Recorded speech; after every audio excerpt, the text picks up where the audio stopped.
wabulala umntana wabaleka umntana esiya kumprofeti uSamuel ingathi wayobuza umprofeti uSamuel soloko wangithoba ngalento wangithoba ngayo mina understanding ngiyathekwa kodwa kunento endinotisayo zonke zinathekayo ndiyazinqoba zona ndiyazihlula but into enhlula yintoni lento wangigobisa ngayo soloko wangigobisa ukuphumula ndikutholi soloko wantela ngalento wantela ngayo emthathweni andiphumle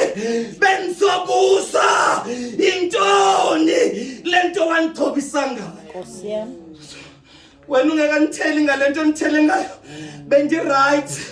bengiphumlile kwale usongithela ngalento ngithele ngayo azange impilo yami yaphinde yaba-right lithi wanqoba afika ama-Philist futhi wawa-atheka la mntana eyi-1 lithi avuma abafazi abathanda uvuma bathi uSawuli ubulale 1,000 but uDavid ubulale 10,000 yasika inhliziyo kaSawuli wabaleka uDavid Samuel intoni lento ngigobise ngayo soloko ndabamba izwi lakhe ndikuthola ukuphumula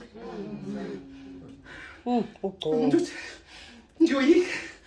ngoba lento manje usithi siyamkela Thixo uThixo ukunika ihlaza pheke kuwe I receive abahlala uThixo ukunika inyama iro izophekwa kuwe mntana izopheka kuwe uzokhala ngoba iphekwa kuwe mama imbiza mayibila ophekayo uvula imbiza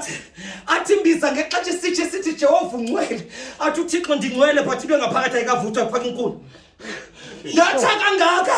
uthi Thixo ndiyashumayela Thixo ndiyaprofeta Thixo ngabantu bengabantu isandla abantu bayaphila athi bayaphila abantu kodwa ukavuthwa faka inkuni